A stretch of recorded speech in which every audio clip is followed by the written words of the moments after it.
welcome to Elite Medics.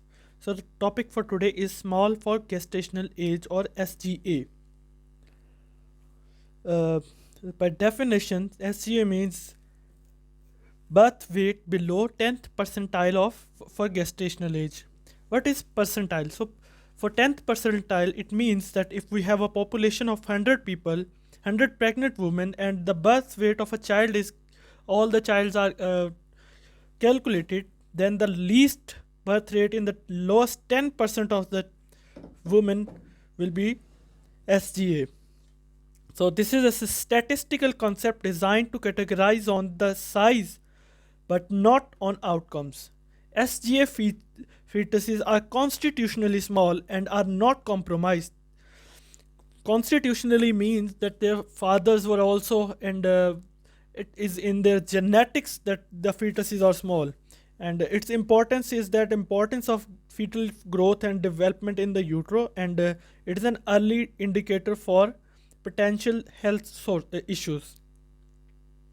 SGA and IUGR are not synonymous. This is the thing to remember, that SGA and IUGR are not synonymous. Some SGA constitutionally small due to normal genetic influence. IUGR indicates that there is a pathological cause. So SGA are constitutionally small and IUGR is a pathological process operating to restrict the growth of fetus in uterine life. So some SGAs may not be due to IUGR and can achieve their full growth potential. But all IUGRs are SGA. There are some risk factors and causes for SGA. So first of all, it's intrauterine growth restriction, impaired fetal growth due to insufficient nutrient and oxygen supply, and maternal factors which include poor nutrition, inadequate maternal weight gain, or sufficient nutrient intake. Normally, the weight gain for the maternal weight gain during pregnancy is 8 to 10 kilograms in normal BMI. As the BMI increases, the weight gain decreases, and with the decrease of BMI, weight gain should be more. Also, the maternal factors include smoking and substance abuse like cocaine, and medical conditions like hypertension, diabetes, and other certain infections.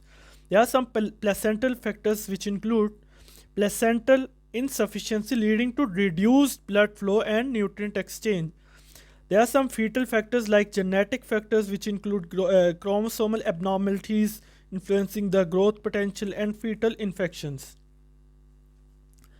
Due to SGA, there are some complications such as increased risk of neonatal mortality, higher rates of mortality in SGA infants, and a low APGAR score, reflecting the baby's overall health or birth issues, and developmental delay, potential cognitive and motor delays, and chronic health conditions later in life, such as increased risk of cardiovascular and metabolic issues. For the diagnosis, we have to be timed, so early detection is the principal aim.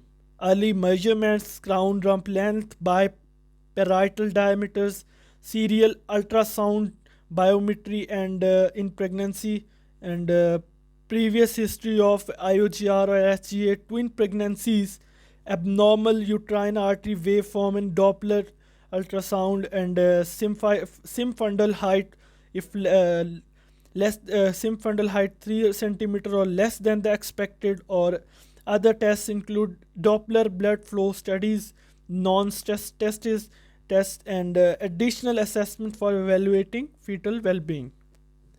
For the diagnosis, there is the inadequate growth detected by serial measurements of symphysiofundal height, ultrasound measurements of BPD, HC, AC, FL, HC to AC ratio, and FL to AC ratio, and EFW, and serial measurements not less than 2 weeks interval, and growth chart if inadequate fetal growth, and reduced AFI.